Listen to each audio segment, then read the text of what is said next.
Hello guys, this is Saurav and welcome to my YouTube channel. Today we shall be doing the Unit 3B of your Class 12 NCERT Legal Studies book. The chapter's name is Law of Torts. आपको पता है ये तो काफी fundamental है, मतलब काफी easy सा लॉ है, कोई ज्यादा डिफिकल्ट नहीं है, ठीक है। ये वाला जो चैप्टर है इसके अंदर शुरुआत में टॉर्ट के डेफिनेशन, सिविल और क्रिमिनल लॉ के बीच में जो डिफरेंस है वो बताया हुआ है। उसके बाद में तीन तरीके के टॉर्ट बताए हुए हैं। पहले तो इंटेंशनल, उसके अंदर तीन चार टॉर्ट बताए हुए हैं, असॉल्ट, बैटरी मतलब मारना पीटना किसी को, ये सब। उसके बाद में नेग्लिजेंस बताया हुआ है। नेग्लिजेंस के बाद में इन्होंने जो बताया वो है नो फॉल्ट लायबिलिटीज, एब्सोल्यूट और स्ट्रिक्ट लायबिलिटी, ठीक है। इतना ही है ये चैप्टर, इसके अलावा इसके अंदर कुछ नहीं है।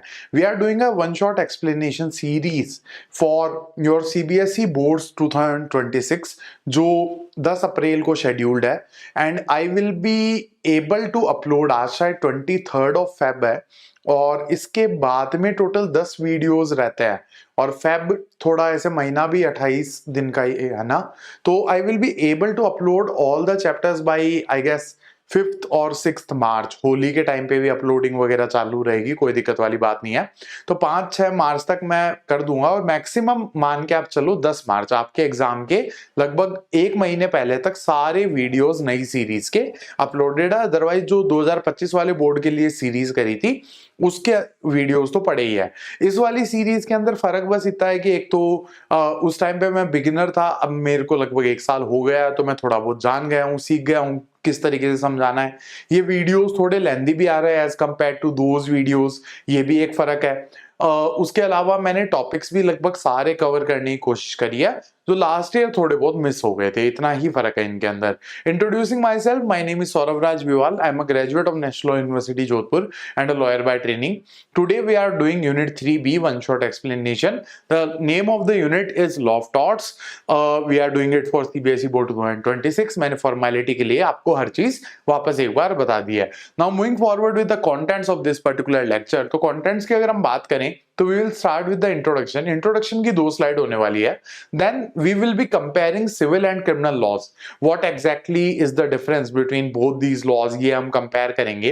Then fundamental elements of torts, ये क्या क्या होते हैं बुक के अंदर दिए हुए हैं, ये हम डिस्कस करेंगे। Then sources of law of torts, tort is basically a common law principle, मतलब ये कोई स्टैच्यू या कोई लॉ या लेजिस्लेशन नहीं बना हुआ है इसका। इंडियन टॉर्ट्स एक्ट इस तरीके से कुछ नहीं है, जैसे इंडियन कॉन्ट्रैक्ट एक्ट है ना जो हम यूनिट 3A के अंदर पढ़ रहे थे, वैसे इंडियन टॉर्ट्स एक्ट नहीं है। ये जजेस के दिए हुए जजमेंट्स आगे चल के प्रेसिडेंट बन गए और उनके हिसाब से ये लॉ बना हुआ है, ये कोई एक कोडिफाइड लॉ नहीं है। इतना ही है इसके अंदर sources of law of torts के अंदर। उसके बाद में काइंड ऑफ रॉन्गफुल एक्ट्स आ जाते हैं, जिसमें देखो 3 काइंड्स है जो मेनली डिस्कस किए गए हैं इस चैप्टर के अंदर। 3 kind of torts are discuss. पहले है इंटेंशनल टॉर्ट्स। इंटेंशनल टॉर्ट्स के बाद में नेग्लिजेंस डिस्कस किया गया, मतलब लापरवाही, और उसके बाद में नो फॉल्ट लायबिलिटीज। ये 3 तरीके की चीजें डिस्कस करी गई है।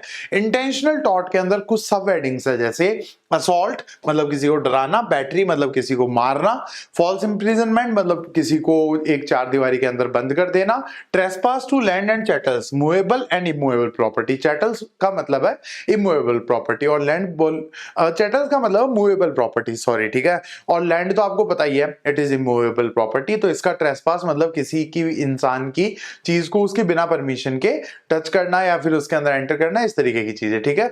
Unlawful harassment and intentional infliction of emotional distress, बहुत इजी है, ये नाम ही बड़ा दिख रहा है, बाकी कुछ नहीं है इसके अंदर। डिफेमेशन मतलब किसी के बारे में बुरा भला बोलना, इस तरीके की चीजें। फिर उसके बाद नो फॉल्ट लायबिलिटीज के अंदर स्ट्रिक्ट लायबिलिटी आ जाएगा, एक्सेप्शंस टू स्ट्रिक्ट लायबिलिटी जो टोटल 5 है वो हम डिस्कस कर लेंगे, and we will conclude with the last thing that is absolute liability. These are the contents of this particular lecture. Now moving forward with the next thing that is the introduction. उससे पहले मैं आपको एक बात बोलना चाहूंगा कि जो भी बच्चे मेरे ये नोट्स के पेड सब्सक्राइबर्स हैं, वो एक बार मेरे को, आप सबके पास मेरा व्हाट्सएप नंबर होगा, मेरे को मैसेज कर देना कि सर हमें ये जो नए वाले नोट्स है वो भेज दो, ठीक है। अदरवाइज आप स्क्रीनशॉट वगैरह से भी काम चला सकते हो, और if you want to buy the notes then you will get the pinned comment, और उसके अलावा डिस्क्रिप्शन के अंदर भी लिंक होगा, एक टॉपमेट नाम की वेबसाइट है, उसके थ्रू आप नोट्स खरीद सकते हो। रीजनेबली प्राइस्ड है, 300 रुपए प्राइस है, 299 इज द प्राइस, तो इट इज नॉट मच, इतना ज्यादा कुछ नहीं है। और उसके अलावा आप मेरे से पर्सनली चैट के ऊपर डाउट्स वगैरह भी पूछ सकते हो, तो you can buy them if you want, और अदरवाइज स्क्रीनशॉट वगैरह से अगर काम चल रहा है तो कोई दिक्कत वाली बात नहीं है। तो इंट्रोडक्शन की अगर हम बात करें तो सबसे पहले हमें ये देखना है कि टॉट एग्जैक्टली होता क्या है। तो इट मींस रॉन्ग। टॉट का मतलब क्या है? रॉन्ग। और it is derived from a Latin word that is Tatum. इसका मीनिंग क्या होता है? ट्विस्टेड या फिर crude, anything which is not straight. ठीक है, कोई भी चीज जो सीधी नहीं है, कुछ ना कुछ गड़बड़ है। तो anything which is wrong, anything which is twisted या फिर crude, it is a taught. It is derived from a Latin word Tatum. MCQ के हिसाब से इंपॉर्टेंट हो सकता है, बट इतना इजी एमसीक्यू वो पूछेगे नहीं, मेरे को नहीं लगता। Now moving forward, taught is committed through a tortious act. तो जिस तरीके से कमिट किया जाता है उसको एक टॉर्टियस एक्ट कहते हैं। हम धीरे धीरे हम इसे डिकोड करने की कोशिश करते हैं। उसके बाद में which refers to conduct of violating the legal rights of another person. तो टॉट is nothing but violation of legal right of a person. अब जैसे I have got right now I am shooting this particular video, ठीक है, एक studio setup के अंदर मैं ये वीडियो शूट कर रहा हूं। अब मेरे को एक पीसफुल एनवायरनमेंट चाहिए इसके लिए। अगर मेरे घर के बाहर कोई डीजे बजाने लग जाए या फिर बहुत तेज म्यूजिक बजाने लग जाए, और इंटेंशनली जब उसे पता हो कि इस टाइम पे शूट करता है वीडियोस, उस टाइम पे वो जानबूझ के मतलब एक तरीके से कोई गाने वगैरह बजाने लग जाए, तो over here I can file a case of law of torts, that is tort of nuisance against that particular person. Nuisance बोले तो किसी को अनॉय करना, किसी को परेशान करना। ये केस मैं उसके ऊपर फाइल कर सकता हूं because I have got right of peaceful environment. मतलब आप गाने बजाओ, कोई ओकेजन हो तो बजाओ, बर्थडे हो बजा लो, ठीक है, शादी हो बजा लो, बट आप मेरे को परेशान करने के लिए रोज तेज म्यूजिक बजा रहे हो, वो तो गलत है ना।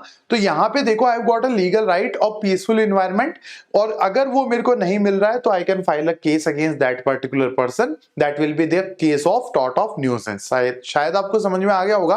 Tort is a civil wrong, that means wrong against an individual which is addressed through legal action for compensation against the wrong doer. तो टॉर्ट एक सिविल रॉन्ग है। सिविल रॉन्ग का मतलब क्या होता है? Wrong against an individual. Civil law का मतलब ये ही होता है कि किसी इंडिविजुअल के अगेंस्ट कोई रॉन्ग कमिट हुआ है। अब यहां पे देखिए, इसको एड्रेस किस तरीके से किया जाता है? एक legal action for compensation against the wrong doer. इसके अंदर जेल की सजा नहीं होती है। अगर मान लो आपके ऊपर कोई टॉर्ट का केस लग गया और आप वो केस हार भी गए, आपके ऊपर वो केस लग गया, आप वो केस हार भी गए, बट स्टिल आपको कोई जेल की सजा नहीं होगी। ये गलती है, बट इतनी बड़ी गलती नहीं है किसी को जेल में डाल दिया जाए, सिर्फ पैसे दिलवाए जाते हैं, मॉनेटरी कॉम्पनसेशन होता है, उसके अलावा इसके अंदर कुछ नहीं होता है। Not all civil law wrongs are torts like breach of contract और ब्रीच ऑफ ट्रस्ट। तो जो सिविल लॉ है ये एक बिगर ब्रांच है, एक बिगर सर्कल है, ठीक है, उसके अंदर एक छोटा सर्कल है, that is torts. Civil law के अंदर लॉ ऑफ कॉन्ट्रैक्ट्स भी आ जाता है, उसके अलावा ब्रीच ऑफ ट्रस्ट भी आ जाता है, lot many civil laws are there. तो tort is a sub branch of civil law. Civil laws is a bigger circle and tort is a smaller circle within civil laws. Tort occurs when someone deliberately और negligently causes harm और loss to another person और their property. Tort अगर कब होता है? जब कोई इंसान या तो नेग्लिजेंटली, मतलब लापरवाही की वजह से, अपनी केयरलेस एक्शंस की वजह से किसी को नुकसान पहुंचा दे, और या फिर जानबूझ के, डेलिबरेटली का मतलब क्या होता है? जानबूझ के किसी को कोई नुकसान पहुंचा दे, तब टॉर्ट कमिट होता है। और एक चीज देखिए, यहां पे लिखा हुआ कॉजेज हार्म। अगर हार्म नहीं होगा, कोई डैमेज नहीं है, तो टॉर्ट का केस प्रूव कर पाना बहुत ज्यादा मुश्किल है। या तो वो लीगल इंजरी होनी चाहिए, या फिर वो कोई ना कोई वैसे नुकसान होना चाहिए, मॉनेटरी नुकसान हो गया या फिर लग गई है, ऐसे वैसे कुछ ना कुछ नुकसान होना चाहिए, आइदर लीगल डैमेज और सम फिजिकल डैमेज और मॉनेटरी लॉस, तभी टॉर्ट माना जाएगा, अदरवाइज टॉर्ट नहीं माना जाएगा। Examples include defamation. डिफेमेशन का मतलब होता है किसी के बारे में बुरा भला बोलना और उसकी इज्जत को लोअर डाउन करना। उसके बाद में ट्रेसपास, किसी के लैंड में बिना बताए पर एंटर करना या फिर बिना परमिशन के एंटर करना। Then nuisance. न्यूसेंस का मतलब होता है अनॉय करना किसी इंसान को। न्यूसेंस तो मैंने इसी स्लाइड के अंदर आपको समझाया है, एग्जांपल मैंने आपको दिया है। नेग्लिजेंस का मतलब होता है लापरवाही। तो we are done and dusted with half of the introduction. अभी और बचा है, टॉर्ट का इंट्रोडक्शन थोड़ा सा लेंथी है। अब उसके बाद में देखो, tort law aims to compensate the victim rather than punish the wrong doer, focusing on determining fault and the extent of damages. तो टॉर्ट का जो मेन पर्पज है, टॉर्ट का जो मेन पर्पज है, बेसिक पर्पज है, that is to compensate the victim rather than punishing the wrong doer. यहाँ पे पनिशमेंट नहीं होता है, सिर्फ कॉम्पनसेशन होता है, समझ गए। फोकस, यार ये लिखा क्यों नहीं जा रहा, आई डोंट नो, ठीक है अब शायद लिखा जाएगा। तो यहाँ पे देखो टॉर्ट लॉ का जो मेन एम है that is to compensate the victim. जो भी इंसान है जिसके, जो प्लेंटिव है, plaintiff is the person who files a case और defendant is the person who has done a wrong. ये कोर्ट के अंदर प्रूव होता है कि रॉन्ग किया है या नहीं किया है, ठीक है। तो यहाँ पे देखो its main aim is to compensate the victim rather than punishing the wrong doer, focusing on determining fault and extent of damages. तो इसके अंदर क्या डिटरमाइन किया जाता है, पहली बात तो फॉल्ट डिटरमाइन किया जाता है और एक्सटेंट ऑफ डैमेज, कि जितना नुकसान हुआ उतना पैसा कोर्ट दिलवा देगा। अब यहाँ पे देखो suppose that you slab one of your classmate, तो कॉम्पनसेशन कितना मिलेगा, नॉर्मल होगा। Suppose that you slab the principle of your school, तो अगर वो आपके ऊपर केस फाइल करे तो कॉम्पनसेशन और ज्यादा होगा, बैटरी का केस लगेगा। Suppose that you slab the member of parliament of your district और ऑफ योर कॉन्स्टिट्यूएंसी, तो कॉम्पनसेशन और ज्यादा, समझ गए।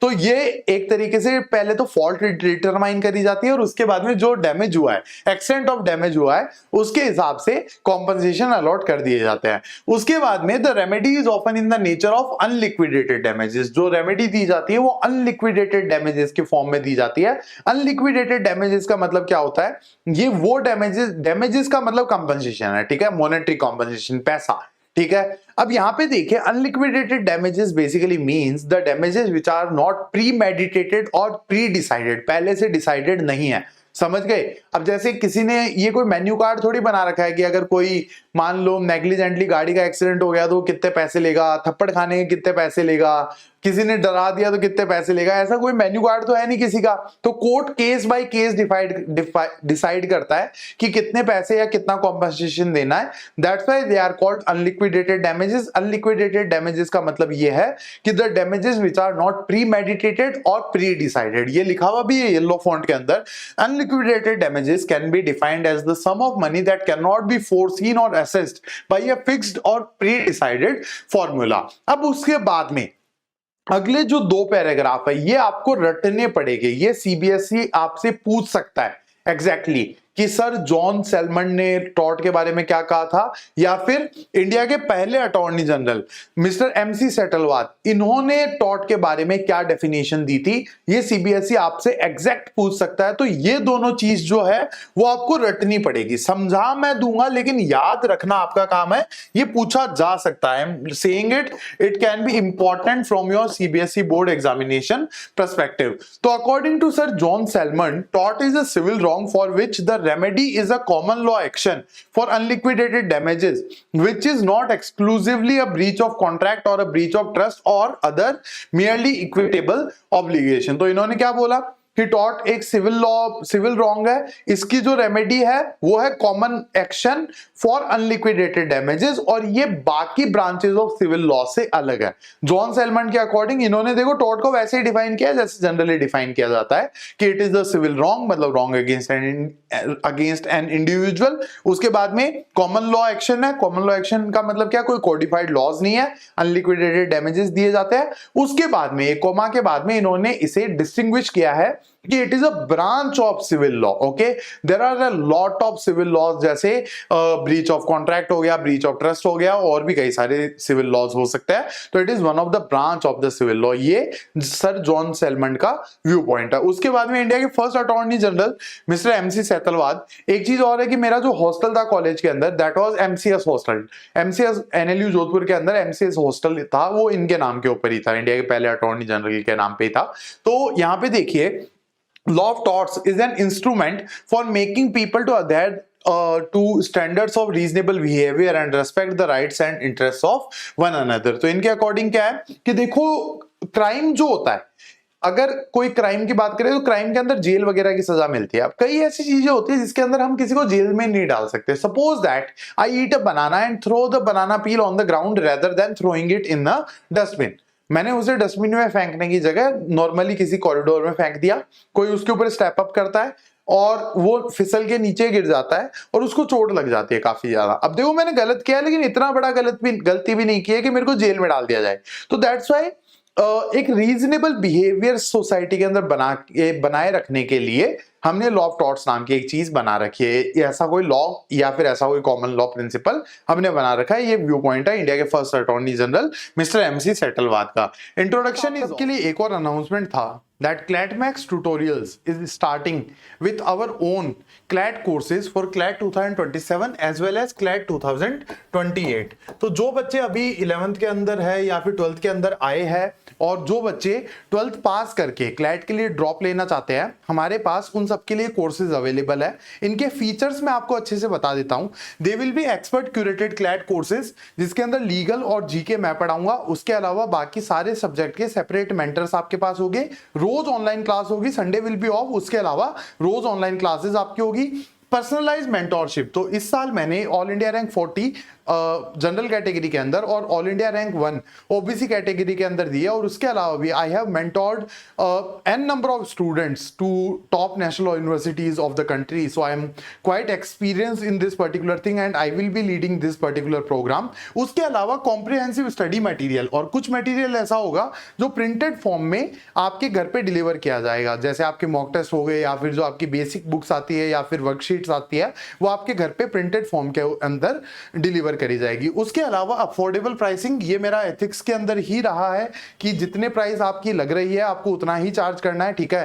पैसा कमाना मेन गोल नहीं है, सबसे अच्छी एजुकेशन बच्चों को प्रोवाइड करवाना और सबसे अच्छी रैंक्स बच्चों की निकाल पाना हमारा मेन गोल है। अगर आपको ये सारे के सारे कोर्सेज एक्सेस करने हैं then you can obviously visit to our Android application that is CLATMAXX, ठीक है। आपको सिंपली ये टाइप करना है गूगल प्ले स्टोर के ऊपर और आपको हमारा ऐप मिल जाएगा। उसके अलावा you can visit our website that is www.clatmax.com। ये वेबसाइट एग्जैक्टली अगर आप विजिट करोगे तो भी आप हमारे इन कोर्सेज को एक्सेस कर सकते हो, या फिर फ्री रिसोर्सेज वगैरह भी वहां पे काफी हो गए, जैसे क्लैट PYQ हो गए, मंथली जीके कंपेंडियम होगा वो भी फ्री में होगा वहां पे। तो all these things will be there. अगर आपको फर्दर इंफॉर्मेशन और इंक्वायरी करनी है then you can obviously contact us on this particular number. और उसके अलावा जो और कॉन्टैक्ट नंबर्स हो गए मैं आने वाले वीडियोस के अंदर बता दूंगा। So these are the announcements from our side. The prices will be very affordable. You will get printed notes delivered at your home. You will get personalized mentorship, expert curated courses and I will make your schedule as well, ठीक है। कई बार ऐसे होता है कि coachings ध्यान नहीं देती है बच्चों की शेड्यूलिंग के ऊपर, हमारे यहाँ पे ऐसा नहीं होगा। I will make your schedules as well कि आपको इस तरीके से पढ़ाई करनी है। अगर आपके मॉक के अंदर मार्क्स वगैरह ऊपर नीचे हो रहे हैं, कोई भी दिक्कत आ रही है, तो you will get proper attention from our side and our team. So that is announcement from my side. Now moving forward with our video which we were continue. The distinction between civil law and criminal law, तो civil wrong is a wrong against an individual, ये एक individual के against wrong होता है, जबकि criminal wrong जो है वो रॉन्ग अगेंस्ट द सोसाइटी होता है। ये चीज यहाँ पे लिखे हुई भी है। Civil law addresses wrong against individuals while criminal law deals with offences against the society as a whole. तो यहाँ पे देखो, suppose that there is a breach of contract, मेरे और किसी के बीच में कोई कॉन्ट्रैक्ट था और मान लो मैंने ब्रीच कर दिया, मैंने उस कॉन्ट्रैक्ट को ब्रीच कर दिया। तो एक चीज बताओ कि मतलब हो सकता है थोड़ी बहुत रेपुटेशन खराब हो, बट क्या लोग मेरे से बात करना बंद कर देंगे, मेरे से दूर भागना चालू कर देंगे? ऐसा तो नहीं है। But suppose that I carry out 5 murders, मैंने 5 लोगों को जान से मार दिया, तो is it a wrong against an individual? क्या ये उनसे 5 लोगों के अगेंस्ट गलती है या फिर I am a threat to the society? Answer will be I am a threat to the society if I have committed 5 murders.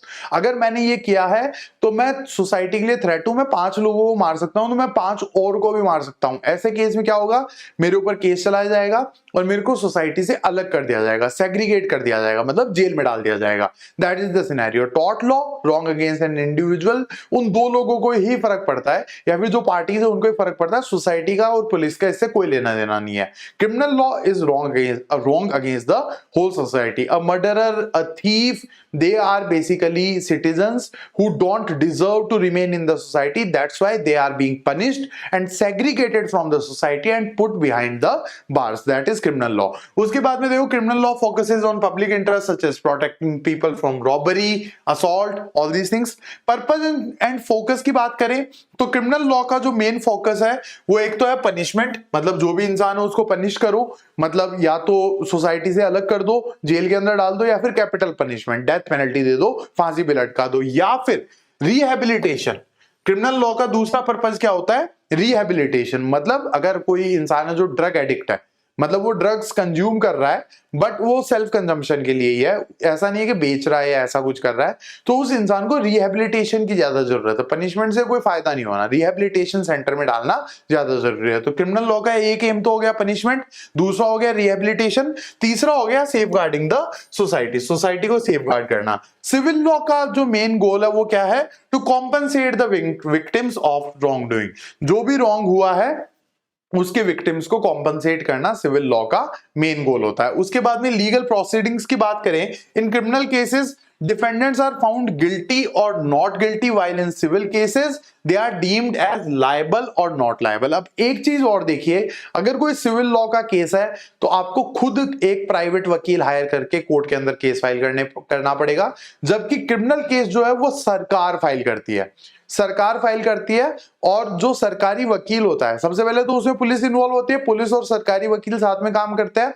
सरकारी वकील को हम पब्लिक प्रोसिक्यूटर कहते हैं, समझ गए? तो पब्लिक प्रोसिक्यूटर केस फाइल करेगा और सारा का सारा काम सरकार देखती है on the behalf of the victim, because it is wrong against the whole society. तो burden of proof criminal law के अंदर क्या होता है? The guilt must be proven beyond a reasonable doubt. Beyond a reasonable doubt का मतलब क्या होता है कि अगर मान लो किसी के ऊपर क्रिमिनल केस चल रहा है, तो जब तक जज के मन में आखिरी सवाल या निशान खत्म नहीं हो जाता तब तक केस प्रूव करना पड़ेगा। और प्रूव कौन करेगा? स्टेट प्रोसिक्यूटर, पब्लिक प्रोसिक्यूटर, सरकारी वकील करेगा, समझ गए?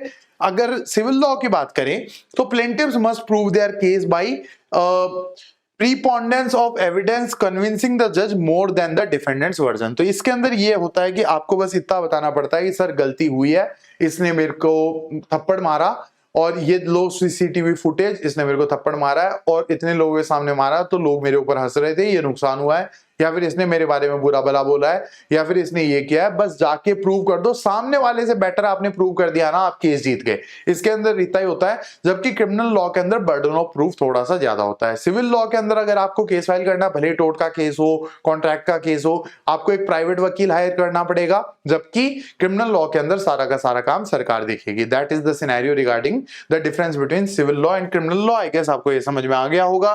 Now moving forward with the next thing, that is fundamental elements of a tort। तो मेन एलिमेंट्स की बात करें तो सबसे पहले देखो, there are 3 fundamental elements, 3 fundamental elements चलते हैं टॉर्ट के अंदर। पहला है रॉन्गफुल एक्ट। रॉन्गफुल एक्ट के अंदर क्या है कि मतलब डिफेंडेंट ने कोई ना कोई गलती करी हुई होनी चाहिए जो लीगली रॉन्ग है। दूसरा है डैमेज। अगर डैमेज प्रूव नहीं हो पाया, अगर डैमेज प्रूव नहीं हो पाया तो टॉर्ट का केस प्रूव नहीं हो सकता। और डैमेज देखो 2 तरीके के होते हैं, एक तो एक्चुअल हार्म और दूसरा लीगल इंजरी। समझ गए? लीगल इंजरी मैं आपको समझाऊंगा आने वाली स्लाइड्स के अंदर। और तीसरा है remedy. There are 3 fundamental elements, wrongful act होना चाहिए, डैमेज होना चाहिए और रेमेडी। रेमेडी क्या है? कॉम्पनसेशन, मतलब पैसे दिलवाए जाते हैं। इंपॉर्टेंट लीगल मैक्सिम्स की बात करें, ये शायद आपकी बुक के अंदर है नहीं, आई डोंट नो, बट ये पढ़ाने जरूरी थे, इस वजह से मैंने इन्हें पीपीटी के अंदर इंक्लूड किया है। तो पहला है इंजुरियस इन डैमनम। इसके अंदर क्या होता है? Legal injury without any actual damage. अगर मान लो मेरे एरिया में चुनाव हो रहा है, इलेक्शन हो रहा है, मैं वोट देने जाता हूं और मेरे को वोट नहीं देने दिया गया, समझ गए? ऐसे बोल दिया कि मैंने डिजी लॉकर से आधार कार्ड दिखा दिया, वो बोलते हैं फिजिकल कॉपी लाओ। मैंने बोला यार Aadhaar card is a photo ID, मतलब ये है कि ये सिर्फ इतना पहचानने के लिए होती है कि ये इंसान सौरव है, बस, इससे ज्यादा कुछ नहीं है। तो मैंने डिजी लॉकर के अंदर दिखाया आपको आधार कार्ड, जो एक सरकारी सोर्स है, सरकार ने इसे अप्रूव कर रखा है। और मान लो उस इंसान ने मेरा वोट लेने से मना कर दिया और मैं जिस इंसान को वोट करना चाह रहा था वो 10,000 वोट से जीत गया, he won the election by 10,000 votes, वो इंसान जीत गया। अब एक चीज बताओ, अगर मैं वोट देता या नहीं देता कोई फर्क पड़ने वाला था? रिजल्ट पे कोई फर्क नहीं पड़ने वाला था। That means there was no damage, मेरे को कोई नुकसान नहीं हुआ, but there was a legal injury, I have got a legal right to vote, वो मेरा वायलेट हुआ है, वो मेरे को नहीं करने दिया गया। तो इंजुरियस इन डैमनम के अंदर क्या है?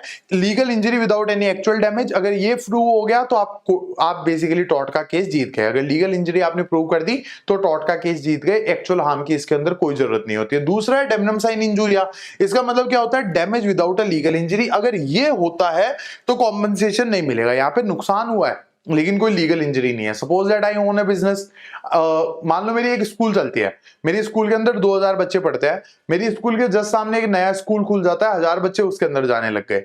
अब मेरे को तो करोड़ों का नुकसान हुआ है, हर साल करोड़ों का नुकसान होगा, but can I file a case against that particular person? Answer is no, because he also has a legal right और a fundamental right to run a business, article 19(1)(g।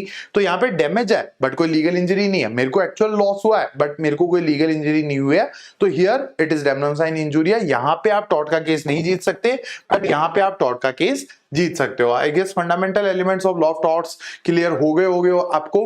Now sources of law of torts. Law of torts हमें exactly मिलता कहां से वो हम देखते हैं। तो अनलाइक क्रिमिनल लॉ और contract law in India which have specific written rule books like Indian Contract Act या फिर Indian Penal Code, the law of torts does not come from a single official statue passed by the parliament. तो देखो, Indian Contract act की book है हमारे पास, एक किताब बनी हुई है, उसको चेंज किया गया बीएनएस से, भारतीय न्याय संहिता, उसकी एक किताब हमारे पास है।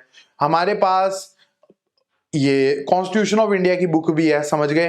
तो they are codified laws, but tort जो है वो एक कोडिफाइड लॉ नहीं है, ये आता है कॉमन लॉ से। कॉमन लॉ का मतलब क्या होता है? जज मेड लॉ। मतलब इंडिया के अंदर जुडिशियरी के पास लॉ मेकिंग पावर्स है, along with the parliament judiciary also has law making powers in our country। तो it is a common law principle। common law का मतलब होता है judge made law। this means it was created over centuries by judges making decisions in court cases in countries like England, India, US, Canada, Australia, इस तरीके से मतलब जजेस ने जैसे जैसे जजमेंट दिए उनको स्टडी कर करके ये लॉ डिराइव किया गया। Lawyers have to study past case decisions to understand the tort rules. However today some specific areas of tort law have been turned into written statutes. आजकल कुछ ऐसे एक दो लॉज है जो रिटन स्टैच्यूज बने, ये एमसीक्यू के हिसाब से इंपॉर्टेंट है गाइस। ये पूछा जा सकता है कि टॉर्ट के रिटन स्टैच्यूज बताओ। तो एक तो मोटर व्हीकल एक्ट है और एक कंज्यूमर प्रोटेक्शन एक्ट है, ये दो स्टैच्यूज जरूर बने हैं, समझ गए। आई गेस ये आपको समझ में आ गया होगा sources of law of torts. Now moving forward with the next thing, that is kind of wrongful acts. तो काइंड ऑफ रॉन्गफुल एक्ट्स के अंदर तीन तरीके के रॉन्गफुल एक्ट आपकी बुक के अंदर बताए गए हैं, जो ये यहाँ पे नीचे लिखे हुए। पहले ये जो ऊपर लिखा हुआ पैराग्राफ है ये रीड आउट कर लेते हैं, उसके बाद में इन तीनों को हम डिस्कस कर लेंगे। In tort cases the victim और the plaintiff claims that the defendant और the wrong doer has conducted a wrongful act and is liable for injury incurred by the plaintiff. तो टॉर्ट के अंदर क्या होता है? प्लेंटिफ कोर्ट के पास जाएगा और बोलेगा रॉन्ग डूअर ने कोई गलती करी है या फिर कोई रॉन्गफुल एक्ट किया है जिसकी वजह से उसे या तो एक्चुअल नुकसान हुआ है या कोई लीगल इंजरी हुई है। ये इस तरीके का सिनेरियो यहाँ पे रहेगा। तीन तरीके के रॉन्ग होते हैं, ठीक है, तीन तरीके के रॉन्ग होते हैं। पहला है इंटेंशनल, मतलब जानबूझ के आपने गलती करी है। मतलब मान लो मैंने किसी को खींच के थप्पड़ मार दिया, अब इसके लिए कोई जेल में थोड़ी डाल देगा यार, it will be known as battery, समझ गए। मान लो मैंने किसी को डरा दिया, दैट इज असॉल्ट, समझ गए। इस तरीके के सिनेरियो इंटेंशनली जो किए जाते हैं, जानबूझ के कोई गलती करी गई या टॉर्ट किया गया, उसको इंटेंशनल टॉर्ट कहते हैं। एक होता है लापरवाही, नेग्लिजेंस की वजह से। Suppose that I eat a banana, I throw the banana peel on the ground. मैंने नॉर्मल कॉरिडोर के अंदर फेंक दिया, someone steps on it, falls down and suffers from injury, it is negligence. मेरे को कहां फेंकना चाहिए था? वो डस्टबिन के अंदर, but I fail to do that, तो दैट इज नेग्लिजेंस, एक तरीके से मेरी लापरवाही है। उसके बाद में स्ट्रिक्ट लायबिलिटी। स्ट्रिक्ट लायबिलिटी के अंदर क्या होता है कि आपकी गलती हो या ना हो, आप नेग्लिजेंट थे नहीं थे कोई फर्क नहीं पड़ता, इंटेंशन था नहीं था कोई फर्क नहीं पड़ता, even if you made some positive efforts to stop the harm, still you will be held liable in the cases of strict liability, समझ गए। Now moving forward with the next thing, ये एक चीज और है यार, इन इन्फोग्राफिक्स के through भी आप समझ सकते हो। I have tried to make infographics with the help of AI, वैसे तो ठीक है, but you can understand these things are depicted. इतना टाइम नहीं होता वीडियो के अंदर कि भाई ये भी समझाओ और फिर ये इन्फोग्राफिक भी दिखाओ, तो आई I'm not explaining these infographics, but जो भी चीज यहाँ लिखी हुई है वो यहाँ अच्छे से। So guys, I have a very important announcement regarding the notes and PDFs which I am using for this particular series. So all the notes and PDFs of all 14 chapters will be available for free to you all. ये सारे के सारे notes free में available होंगे। इसके लिए आपको करना क्या होगा ये मैं आपको समझा देता हूँ। या तो आपको हमारा एंड्रॉइड एप्लीकेशन डाउनलोड करना है, दैट इज क्लैटमैक्स, ठीक है। आप नॉर्मल क्लैटमैक्स भी लिखोगे तो आपको गूगल प्ले स्टोर के ऊपर आपको हमारा एंड्रॉइड ऐप मिल जाएगा, ठीक है। उसके अलावा अगर आपको ऐप का लिंक नहीं मिल रहा है, अगर आप ऐप को एक्सेस नहीं कर पा रहे हो, तो you can simply visit our website, that is www.clatmax.com, और उसके ऊपर आपको ऐप का लिंक भी मिल जाएगा और इन नोट्स का एक्सेस भी मिल जाएगा। Along with this, we have one another offer for you all, that all the students who are giving their board examination for legal studies will get 20 free tests from our side on our Android application. तो आपको हमारे app के ऊपर 20 free test MCQ वाले, मैं आपको पहले ही बता देता हूं, MCQ वाले टेस्ट फ्री ऑफ कॉस्ट मिलेंगे, ठीक है। लॉन्ग आंसर वाले तो वही हो जाएगा ना कि चेक कौन करेगा उनको। Obviously I will make strategy videos on long answers, but MCQ वाले जो टेस्ट है वो आपके टेस्ट सेक्शन के अंदर 20 टेस्ट फ्री में डले हुए होंगे। They will be exclusively created by me for your CBSE board 2026 legal studies examination. Apart from that, जितने भी नोट्स और PDF है वो फ्री रिसोर्सेज का एक सेक्शन होगा, उसके अंदर आपके लिए फ्रीली अवेलेबल होंगे। उसके बाद में भी मैं जो स्ट्रेटेजी वीडियोस जैसे ऑल केस लॉज सारे के सारे एक साथ कंपाइल्ड, सारे के सारे आर्टिकल्स और सेक्शंस एक साथ कंपाइल्ड, इस तरीके की वीडियोस मैं बनाऊंगा आने वाले टाइम पे, वो भी आपको उन PDFs के अंदर ही मिल जाएंगे, ठीक है। उस पर्टिकुलर सेक्शन के अंदर PDFs होगी, you can access all of them over there. अगर आपको कांटेक्ट करना, फर्दर इंफॉर्मेशन चाहिए तो you can contact on this particular number.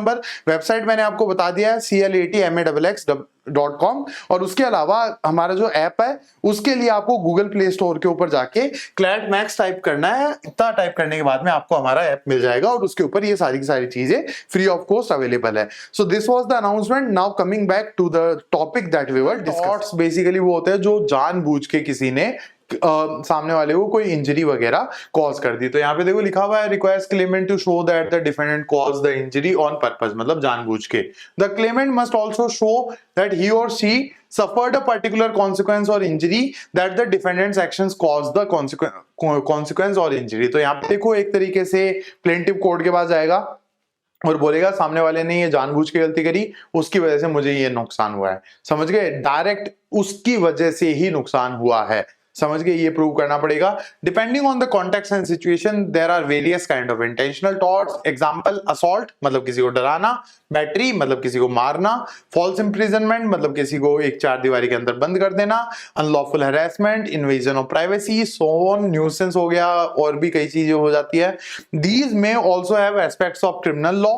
अब यहाँ पे देखो कुछ ऐसे लॉज होते हैं, जैसे डिफेमेशन है वो क्रिमिनल लॉ में भी आता है, वो सिविल लॉ में भी आता है। ट्रेसपास है वो क्रिमिनल लॉ में भी आता है, वो सिविल लॉ में भी आता है। जो केस फाइल कर रहा है उसके ऊपर डिपेंड करता है वो क्रिमिनल केस फाइल करेगा या फिर सिविल केस फाइल करेगा, समझ गए। सपोज दैट मैंने आपके बारे में बुरा भला बोला, that means it is a defamation.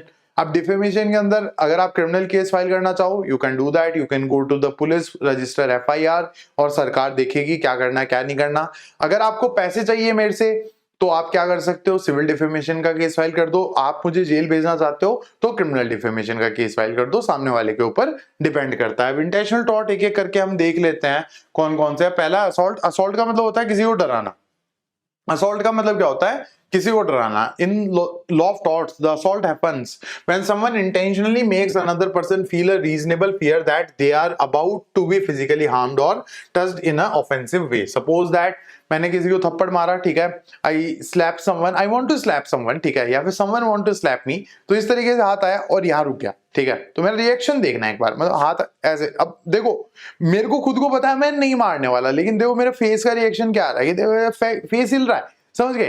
तो डर जहां पे होता है ना कि भाई फिजिकल इंजरी होगी, दैट इज असॉल्ट। उसके बाद में it is important to know that actual physical contact does not need to happen for an assault to occur. तो इसके अंदर एक्चुअल फिजिकल कॉन्टैक्ट की कोई जरूरत नहीं है। अगर किसी ने आपको डराया है, सपोज दैट कोई आपकी तरफ हॉकी स्टिक लेके आ रहा है, या फिर किसी ने आपके सामने बंदूक तान दी, किसी ने आपके सामने बंदूक तान दी, that can also be termed as assault. उसके बाद में the victim's perception of the danger is what truly matters. तो विक्टिम का जो परसेप्शन है वो मैटर करता है इसके अंदर।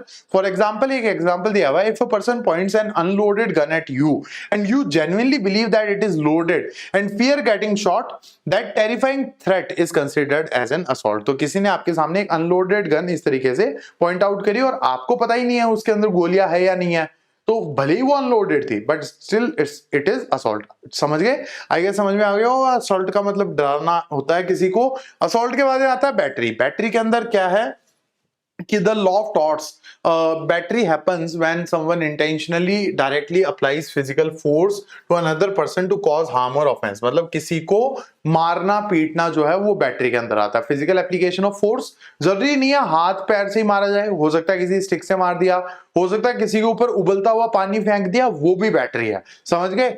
You do not actually have to touch the other person with your bare hands for it to be considered a battery. It can be any intentional act that results in some physical touching the victim, such as throwing hot water on them, या फिर किसी के ऊपर पत्थर वगैरह फेंक देना, ये भी बैटरी के अंदर आएगा। For legal battery claim to be successful, both the intention to cause harm and direct action of causing must be present। तो इंटेंशन भी प्रेजेंट होना चाहिए इसके अंदर कि सामने वाला कोई हार्म करना चाहता था। अब ऐसे मान लो कि सपोज दैट मेरे को ट्रेन पकड़नी है, रेलवे स्टेशन पे काफी ज्यादा भीड़ है, मैं भाग के जा रहा हूँ, कोई इंसान के मैं टकरा गया, दैट इज नॉट बैटरी, क्योंकि मैंने वो जानबूझ के नहीं किया। समझ गए? दैट कैन बी नेग्लिजेंस, वो लापरवाही हो सकती है, बट वो बैटरी नहीं है। और उसके बाद में डायरेक्ट एक्शन होना चाहिए और एक फिजिकल कॉन्टैक्ट जरूरी होता है इसके अंदर। Battery can take place without assault, for example someone may hit another person from behind. तो जनरली तो क्या होता है, पहले असॉल्ट होता है फिर बैटरी होता है। समझ गए? लेकिन यहाँ पे एक और चीज, अगर कोई पीछे से आगे टपली मार दे तो क्या पता चलेगा भाई? तो battery can take place without assault as well, but generally assault जो है वो बैटरी को प्रीसीड करता है, क्योंकि पता तो चल ही जाता है ना लगने वाली है। तो that is assault and battery. I guess आपको समझ में आगे हो गए। Now moving forward with the next thing, that is false imprisonment. False imprisonment का मतलब ये होता है किसी भी इंसान को एक चार दीवारी के अंदर बंद कर देना और उसकी लिबर्टी के ऊपर, लिबर्टी टू मूव के ऊपर टोटल रिस्ट्रेन लगा देना। तो false imprisonment consist of a total restraint on the liberty of another person without any justification. बिना किसी लॉफुल जस्टिफिकेशन के किसी भी इंसान को कहीं लॉक कर देना फॉल्स इंप्रिजनमेंट कहलाता है। Such a restraint may be either physical force or by mere show of authority. To constitute this wrong, imprisonment in ordinary sense is not required। तो यहाँ पे देखो फॉल्स इंप्रिजनमेंट दो तरीके से हो सकता है। जैसे मान लो अभी मैं रिकॉर्ड कर रहा हूँ, कोई बाहर से रूम बंद करके चला जाए और खोले ही नहीं, 2 दिन तक मैं इस रूम में ही बैठा हूं। समझ गए? तो ये बेसिकली फॉल्स इंप्रिजनमेंट है। या फिर एक इंसान मेरे पास आया, AK-47 लेके खड़ा हो गया, बोलता है कि इस रूम से बाहर मत चले जाना। रूम खुला है बट वो AK-47 लेके आ गया। अब एक चीज बताओ कि क्या मैं यहाँ पे बाहर जाने की हिम्मत करूंगा? Answer will be no. भाई क्यों हिम्मत करूंगा? भाई AK-47 हो उसके पास, वो 20 गोलियां मार देगा मेरे को अगर मैं बाहर निकल गया तो ये by mere show of authority भी हो सकता है, या फिर कोई गेट वगैरह के ऊपर लैच लगा के भी हो सकता है। When the person is deprived of his personal liberty, weather he is locked in 4 walls or is restricted from leaving the place, it is false imprisonment. Even if the claimant is unaware that he is trapped but suffers injury, it is false imprisonment। अगर मान लो मैं सो रहा हूं, मान लो मैं रात को 1 बजे सोया, मैं रात को 1 बजे सोया और सुबह 9 बजे उठा, ठीक है? 1 AM मैं सोया हूं और 9 AM मैं उठा हूं, और किसी ने 2 AM पे मेरे को बाहर से लॉक कर दिया और 8 AM पे लॉक खोल दिया। अब यहां पे एक चीज देखो, मैं तो सो रहा हूं ना, मैं तो नींद में हूं। रात को 1 बजे से लेके सुबह 9 बजे तक मैं तो नींद में हूं, और अगले ने 2 बजे रात को गेट लॉक कर दिया बाहर से और 8 बजे खोल दिया। तो यहां पे बेसिकली मेरे साथ तो कुछ गलत हुआ ही नहीं, but still it will be termed as false imprisonment. समझ गए? मेरे को कोई नुकसान नहीं हुआ, but it will be termed as false imprisonment because it is a violation of legal right. Injurious and damno मैंने आपको बताया था ना, नुकसान हो ना हो, लीगल इंजरी है तो भाई टॉर्ट का केस प्रूव हो जाता है। उसके बाद में however the Clement should not be trapped willingly और कंसेंचुअली। जैसे मान लो किसी को रिहेबिलिटेशन सेंटर के अंदर डाला गया तो वहां तो बांध के रखा जाएगा ही ना, या फिर किसी पेशेंट को हॉस्पिटल के अंदर एडमिट किया गया, उसका मन नहीं है बट जरूरी है, तो ये फॉल्स इंप्रिजनमेंट के अंदर नहीं आते हैं। कोई मतलब मान लो नशेड़ी है, उसको उसके पिताजी ने रिहैब के अंदर डाल दिया और वो बाद में अपने पिताजी के ऊपर केस कर रहा है कि मेरे को रिहैब में डाल दिया, भाई ये फॉल्स इंप्रिजनमेंट नहीं है। या फिर किसी को एडमिट कराया गया हॉस्पिटल के अंदर, वो होना नहीं चाहता, वो अपने घर वालों के ऊपर केस कर रहा है फॉल्स इंप्रिजनमेंट का, या फिर हॉस्पिटल के ऊपर केस कर रहा है, ये मेंटेनेबल नहीं है। समझ गए? तो this is about false imprisonment. Now moving forward with the next thing, that is trespass to land and chattels. ये मैं आपको इजी लैंग्वेज के अंदर समझाऊं तो देखो, इन्फोग्राफिक्स के थ्रू देखते हैं एक बार। तो it is interference with position of a property. समझ गए? किसी भी प्रॉपर्टी की पोजीशन का इंटरफेरेंस जो है वो ट्रेसपास होता है। यहाँ पे देखो, someone is entering into someone's property without permission और विदाउट कंसेंट, तो इट इज बेसिकली ट्रेसपास। और अबव एंड बिलो, तो देखो आपकी जो जमीन है, सपोज दैट ये आपका घर है, तो इसके नीचे एक रीजनेबल अमाउंट ऑफ लैंड आप ओन करते हो। अगर मान लो कोई आपके घर के ऊपर, आपके घर के छत के जस्ट ऊपर कोई ड्रोन कैमरा वगैरह लेके आ रहा है, that can also be termed as trespass. Trespass to chattels, ये बेसिकली होता है विथ गुड्स, जो चीजें आप ओन करते हो, कार हो गया, आपका मोबाइल फोन हो गया, ये सारी की सारी चीजें, वो ट्रेसपास टू चैटल्स कहलाता है। तो मैं रीड आउट कर देता हूँ, इन्फोग्राफिक्स के हिसाब से मैंने समझाने की कोशिश करी है, but I don't know whether they are visible perfectly और not. Whatever the scene is, the टॉट of trespass to land occurs when the defendant has the intent to interfere with the possession of land belonging to the claimant. ये physically किसी की property को invade करने से होता है without their approval or consent. This invasion can happen with objects or by people. अगर मान लो मैंने किसी के घर पे कचरा फेंक दिया, तो भी ये हो सकता है कि ट्रेसपास टू लैंड हो गया, या फिर मैं खुद एंटर कर गया तो वो भी ट्रेसपास टू लैंड होता है। आई गेस ये आपको समझ में आ गया होगा। Trespass to chattel occurs when the defendant has the intent or does interfere with the lawful possession of goods belonging to the claimant. Trespass to chattel का मतलब क्या होता है कि क्लेमेंट के गुड्स के साथ कोई इंटरफेरेंस करना, मतलब गाड़ी हो गया, घड़ी हो गई, या फिर मोबाइल फोन हो गया, ये सारा ट्रेसपास टू चैटल्स के अंदर आता है। This is done when the defendant uses और intermeddles with a chattel that is movable personal property. So this is about trespass to land and chattel. उसके बाद में अगली जो चीज है, टॉपिक बड़ा है और टेक्स्ट कम है, unlawful harassment and intentional infliction of emotional distress. तो defendant may be held liable for any act of deliberate physical harm to the victim even when no battery or assault is involved. तो यहाँ पे देखो कोई मान लो मेरा एक दोस्त है जो डॉक्टर है, समझ गए, मैं उसके पास जाता हूँ रेगुलर चेकअप के लिए, वो मेरे से मजाक करता है कि भाई you have got only 3 months to live, 3 महीने बचे आपके पास। उसने मजाक किया, मेरे को नर्वस शॉक आ गया, मेरे को 10 दिन एडमिट रहना पड़ गया। अब उसने तो मजाक किया था, but it will be termed as unlawful harassment और intentional infliction of emotional distress. लेकिन अगर सच में दिक्कत है तो ऐसी कोई दिक्कत वाली बात नहीं है। जैसे suppose that I am a doctor, मैं डॉक्टर हूं, मेरे पास कोई पेशेंट आता है इसके कैंसर है, मैंने उसे बता दिया कि भाई तू नहीं सही हो सकता, 6 महीने बचे हैं तेरे पास, अपनी जिंदगी जी ले बढ़िया से, सही होने के चांसेस नहीं है बिकॉज ब्लड कैंसर है, बहुत ज्यादा बुरी सिचुएशन है, 6 महीने अच्छे जियो, यू विल डाई, ठीक है, इस तरीके का सिनेरियो। और मैंने सच बोला है, जो रिपोर्ट बता रही है वो ही मैंने बोला है, तो मेरे ऊपर ये केस नहीं होगा। अगर मैंने मजाक मजाक में बोल दिया और सामने वाले को दिक्कत आ गई तो it may be termed as unlawful harassment या फिर intentional infliction of emotional distress, समझ गए।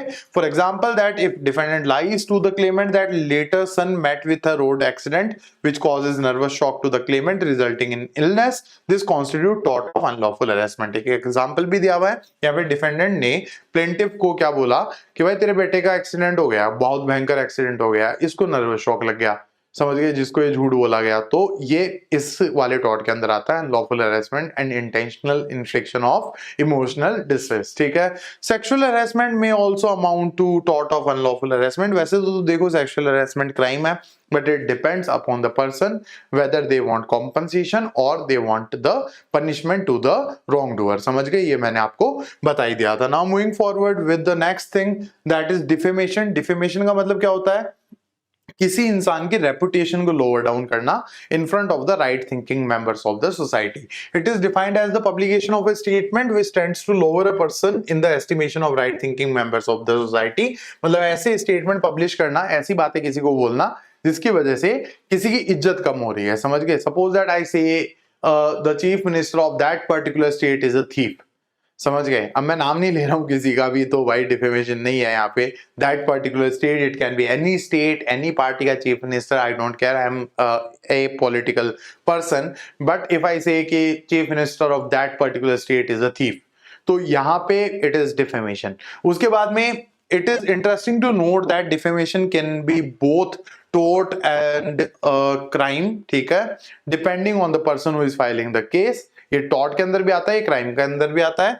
2 तरीके के डिफेमेशन होते हैं। लाइबल का मतलब होता है permanent form of defamation, writing हो गया, पिक्चर्स हो गई, न्यूज़पेपर के अंदर कोई आर्टिकल आ गया, या फिर मान लो कोई इंस्टाग्राम पे स्टोरी लगा दी जिसका किसी ने स्क्रीनशॉट ले लिया या स्क्रीन रिकॉर्डिंग कर ली, दैट इज लाइबल। स्लैंडर का मतलब क्या होता है? Causing defamation in a temporary form such as spoken words और जेस्चर्स। तो temporary form of defamation is slander और permanent form of defamation is libel. For the students who are preparing for CLAT, I have made a detailed lecture on defamation and each and every aspect of law of torts. मेरे channel के ऊपर playlist बनी पड़ी है, you can check that out, okay. और उसके notes तो free है, फ्री ऑफ कॉस्ट है, थ्रू माय टेलीग्राम चैनल। आपको चैनल के डिस्क्रिप्शन के अंदर सारी चीजें मिल जाएगी। Just go through my channel, lot of quality content is there on legal, समझ गए? तो अगर आप प्रिपरेशन कर रहे हो तो you can approach those particular videos. Tort of negligence, अब इंटेंशनल टॉर्ट हम पूरे कर चुके हैं, अब नेग्लिजेंस की बात करते हैं, ठीक है। नेग्लिजेंस का मतलब होता है लापरवाही, उसके बाद में स्ट्रिक्ट लायबिलिटी और एब्सोल्यूट लायबिलिटी की हम बात करेंगे। Negligence is defined as the breach of the duty to take care which results in damages. तो नेग्लिजेंस क्या होता है? देखो, हमारी एक ड्यूटी होती है टुवर्ड्स पीपल, समझ गए? जैसे suppose that I am a teacher at a school और अ कोचिंग, ठीक है। तो अब I have a duty of care towards my students. Suppose that I go to a doctor, that doctor has a duty of care towards me. अगर मान लो मेरे को blood pressure है और मेरा डॉक्टर मेरे को डायबिटीज की दवाई दे रहा है, तो यहां पे इट इज नेग्लिजेंस, समझ गए? As a teacher I have got a duty of care towards my students. अगर मान लो मैं आपको कुछ और ही पढ़ा दूं तो ये नेग्लिजेंस है, समझ गए? तो ड्यूटी ऑफ केयर होना जरूरी है। अगर मान लो मैं गाड़ी चला रहा हूं तो आई have got a duty of care towards the pedestrians जो सामने से आ रहे हैं, ठीक है, जो रोड क्रॉस कर रहे हैं उनकी तरफ मेरी एक ड्यूटी ऑफ केयर है। मेरे आगे जो गाड़ी चला रहा है उसकी तरफ मेरी ड्यूटी ऑफ केयर है। जो मेरे पीछे गाड़ी चला रहा है उसकी तरफ भी मेरी एक ड्यूटी ऑफ केयर है। अगर मान लो मैंने अचानक ब्रेक मार दिया तो ऑब्वियस ही बात है यार, मतलब वो पीछे से आके मेरी गाड़ी से टकराएगा ना, समझ गए? तो these kind of scenarios are there. Basically it can be said that the wrongdoer or defendant has been careless in a way that harms the interest of the victim or the claimant. तो यहाँ पे carelessness है। negligence का मतलब होता है लापरवाही या carelessness. Essentials of negligence are as follows. तो पहला क्या है? defendant owes a duty of care to the victim. पहला क्या है? duty of care होनी चाहिए। अब हर चीज के अंदर ये देखना पड़ेगा ड्यूटी ऑफ केयर किसकी है। अब जैसे देखो, मान लो कि मैंने इलाज किसी डॉक्टर से करवाया और नेग्लिजेंस का केस किसी दूसरे डॉक्टर पे कर दिया, ऐसा थोड़ी है। उसी डॉक्टर की ड्यूटी ऑफ केयर है मेरी तरफ जो मेरे को ट्रीट कर रहा है। अगर मैं गाड़ी चला रहा हूं मेरे होम टाउन के अंदर तो आई have got a duty of care जो मेरे नियर बाई है, समझ गए? मेरे से 10 किलोमीटर दूर जो गाड़ी चल रही है उसकी तरफ मेरी कोई ड्यूटी ऑफ केयर नहीं है। मेरे सामने जो गाड़ी आ रही है, मेरे आगे जो गाड़ी चल रही है, मेरे पीछे जो गाड़ी चल रही है और जो लोग रोड को क्रॉस कर रहे हैं, मेरी सिर्फ उन तक ही ड्यूटी ऑफ केयर है, समझ गए? तो सबसे पहले ड्यूटी ऑफ केयर, उसके बाद में breach of duty of care और finally there must be some harm और डैमेज, समझ गए? Duty of care, breach of duty of care and damage, these are the essentials of negligence. तभी जाके ये केस कोर्ट के अंदर प्रूव होगा। We are done and dusted with negligence, I guess. Now moving forward with the next thing, that is no fault liabilities. There are some no fault liabilities as well, जहां पे आपकी ना तो कोई deliberate mistake है, ना आपने कोई नेग्लिजेंट बिहेवियर किया। इवन इफ आपने पॉजिटिव एफर्ट्स लगाए हार्म को रोकने के लिए, still you can be held liable under the principle of no fault liabilities. वैसे तो 3 होती है, लेकिन आपकी बुक के अंदर 2 ही दी हुई है। पहला स्ट्रिक्ट लायबिलिटी, दूसरा एब्सोल्यूट लायबिलिटी। एक वाइकेरियस लायबिलिटी नाम की चीज भी होती है, बट वो आपकी बुक के अंदर गिवन नहीं है। Normally general tort liability is strictly fault based, meaning defendant only ever pays if they made a careless mistake or acted intentionally। तो देखो, तभी कॉम्पनसेशन पे करना पड़ेगा जब आपने या तो केयरलेसनेस करी है या फिर कोई इंटेंशनली कोई गलती करी है, अदरवाइज लायबिलिटी नहीं आती है। However no fault liabilities hold a person fully responsible even if they took extreme precaution and absolutely had no bad intention. Precaution भी रखे, कोई गलत इंटेंशन भी नहीं था, फिर भी लायबिलिटी आ सकती है। Here high compensation must definitely be paid simply because the claimant's rights were unfortunately violated by a incredibly dangerous situation. और 2 तरीके की नो फॉल्ट लायबिलिटीज आपके बुक के अंदर गिवन है, एक है स्ट्रिक्ट लायबिलिटी, एक है एब्सोल्यूट लायबिलिटी, जो आने वाली स्लाइड्स के अंदर हम पढ़ लेते हैं। Now moving forward with the first thing, that is strict liability. तो स्ट्रिक्ट लायबिलिटी का जो रूल है वो रायलैंड वर्सेस फ्लेचर केस के अंदर आया था, ठीक है। क्या नाम है केस का? Rylands versus Fletcher.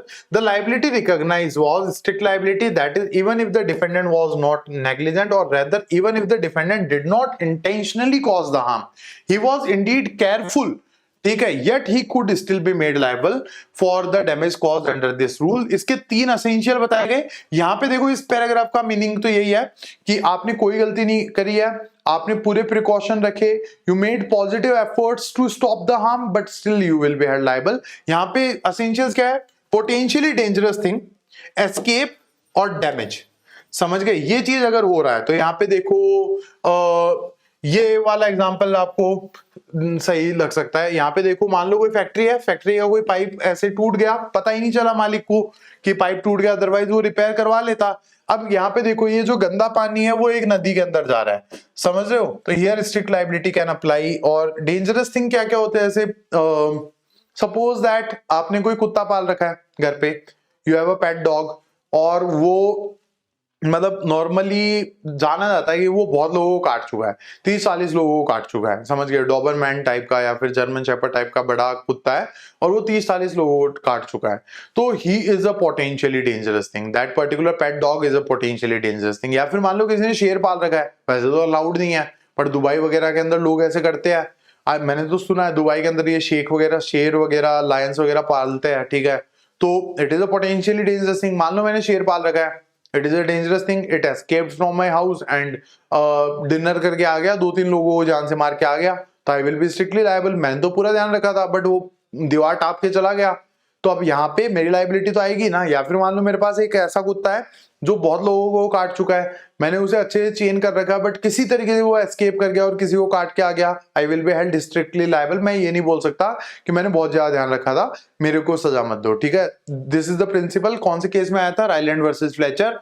एसेंशियल क्या है? पोटेंशियली डेंजरस थिंग, एस्केप और डैमेज। और ये चीजें डिटेल में पढ़नी है तो you can go to that playlist, उसके अंदर बहुत अच्छे से समझाए हुए, ये तो अलग अलग चैप्टर के अंदर समझाए हुए हैं, समझ गए?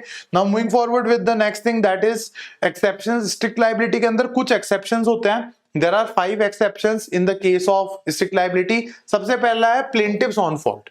प्लेंटिव्स ऑन फॉल्ट के अंदर क्या होता है? एग्जांपल मैं आपको देता हूं। आई हैव अ डॉग जो 30 लोगों को काट चुका है, तो it can be termed as a potentially dangerous thing, समझ गए?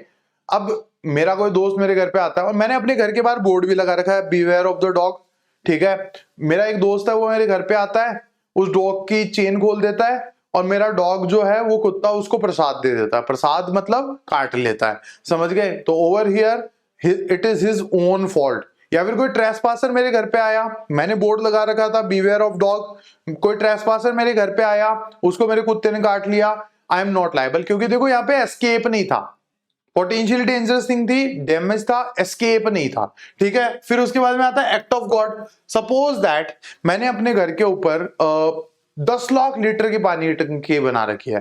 वैसे तो जनरली पानी की टंकी क्या होती है? एक तो अंडरग्राउंड पानी की टंकी होती है जो 20,000 लीटर की होती है, और घर के ऊपर 2,000 लीटर का स्टोरेज हम रखते हैं। जनरली हाउस होल्ड में तो यही होता है। मान लो मैंने सोचा कि राजस्थान का हूं, कभी अकाल पड़ गया तो क्या करेंगे, 10 लाख लीटर की पानी की टंकी मैंने बना दी और कोई अर्थक्वेक आ गया, उसकी वजह से वो टंकी फूट गई और आसपास के एरिया के अंदर पानी की फ्लडिंग हो गई। तो over here I can say act of God था। वैसे तो देखो पोटेंशियली डेंजरस थिंग है भाई, 10 लाख लीटर पानी क्यों रख रखा है घर पे? कोई जरूरत थोड़ी है, इतनी जरूरत थोड़ी है, मतलब पानी की कमी है बट इतनी नहीं है, समझ गए? So that's the scenario. उसके बाद में म्यूचुअल बेनिफिट। अगर मान लो कंसेंट किया आपने किसी इंजरी को, suppose that there is a apartment, ठीक है? एक मेरी बिल्डिंग है जिसके अंदर 4 फ्लोर है, ठीक है? 4 फ्लोर है और ग्राउंड फ्लोर पे तो मैं रहता हूं, सौरभ ग्राउंड फ्लोर पे रहता है। अब मैंने एक हितेश नाम के बंदे को फर्स्ट फ्लोर रेंट कर रखा है, मैंने एक प्रतीक नाम के लड़के को सेकंड फ्लोर रेंट कर रखा है, और मैंने एक अचल नाम के लड़के को टॉप फ्लोर रेंट कर रखा है, ठीक है? अब यहां पे क्या होता है, मैं एक जनरेटर लेके आता हूं, सेकंड हैंड जनरेटर मैं लेके आया जो अनइवन पावर सप्लाई प्रोड्यूस करता है। वो जो सेकंड हैंड जनरेटर है ना, वो अनइवन पावर सप्लाई प्रोड्यूस करता है। तो मैंने वो जनरेटर लगाया और मैंने इनसे पूछा कि आपको चाहिए? तो हितेश ने तो मना कर दिया कि नहीं नहीं भाई, ऐसा जनरेटर मैं तो नहीं यूज कर रहा। प्रतीक और अचल ने हाँ कर दिया, ठीक है? अब मेरे घर पे भी वो लगा हुआ है। किसी दिन क्या होता है कि मैं घर पे नहीं हूं, मतलब सारी एमसीबी डाउन है, लाइट वाली एमसीबी होती है ना, वो सारी डाउन है। तो अब मैं घर पे नहीं हूं। नाउ व्हाट हैपेंस इज कि हितेश के घर पे तो उस जनरेटर का कनेक्शन भी नहीं है। एक दिन लाइट जाती है तो प्रतीक और अचल के घर पे अनइवन पावर सप्लाई प्रोड्यूस करी, ठीक है, वो पावर सप्लाई ऐसे प्रोड्यूस करते करते ऐसे प्रोड्यूस कर गया, इनके घर के सारे इलेक्ट्रॉनिक अप्लायंसेस खराब हो गए। प्रतीक और अचल के घर के सारे इलेक्ट्रॉनिक अप्लायंसेस खराब हो गए।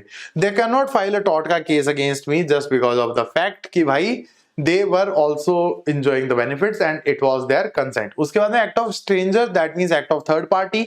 मान लो मेरा कोई डॉग है which is known to bite people, किसी दूसरे इंसान ने आके उसे खोल दिया और वो किसी को काट गया, तो भाई मेरी लाइबिलिटी है या उस दूसरे इंसान की है? उसकी है ना, मैं तो केयरफुल था।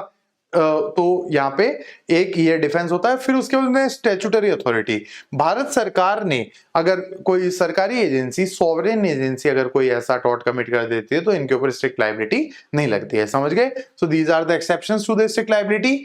Now the last topic that is absolute liability. Essential same है, पोटेंशियली डेंजरस थिंग, एस्केप और डैमेज, बट नुकसान इतने बड़े स्केल पे हुआ होता है कि इसके अंदर कोई डिफेंस, कोई एक्सेप्शन नहीं है, ठीक है? It is similar to the rule of strict liability except for the fact that there are no defences to it. कोई डिफेंस नहीं है इसके अंदर। हैजार्डस एक्टिविटीज के अंदर होता है। भोपाल गैस ट्रेजेडी सुना होगा आपने, 1984 के अंदर हुआ था। 10 to 15,000 people died. Union carbide corporation company का नाम था और मिथाइल आइसोसाइनेट नाम की एक गैस लीक हो गई थी, समझ गए? तो उसमें क्या हुआ था, 10-12 हजार लोग मर गए और हजारों लाखों की संख्या के अंदर ये जो जानवर वगैरह नहीं होते, गली के कुत्ते हो गए या फिर गाय वगैरह, ये मर गए थे। बहुत ज्यादा डैमेज हुआ था। ऐसे केस में potentially dangerous thing, escape, damage है, लेकिन आपको माफी नहीं मिल सकती, आप कोई एक्सेप्शन इसके अंदर नहीं लगा सकते। ये इंडिया के अंदर इवॉल्व किया गया था, MC Mehta versus union of India 1987 का केस है। Thus, in those cases of strict liability which relate to extremely dangerous activities which may possibly cause huge or grave damage, the rule of absolute liability is applied. The rule of strict liability and absolute liability are specifically for public interest because extremely dangerous activities are involved in these cases. I guess we are done and dusted with this particular chapter, the unit 3B of your class 12 legal studies book. Law of torts was the chapter, ये तो पता ही है, ठीक है? It was an one shot explanation. I will meet you with unit 3C very soon. Thanks a lot for attending this lecture. Don't forget to like and subscribe to my channel and share it with as many people as you can. Thanks a lot, guys.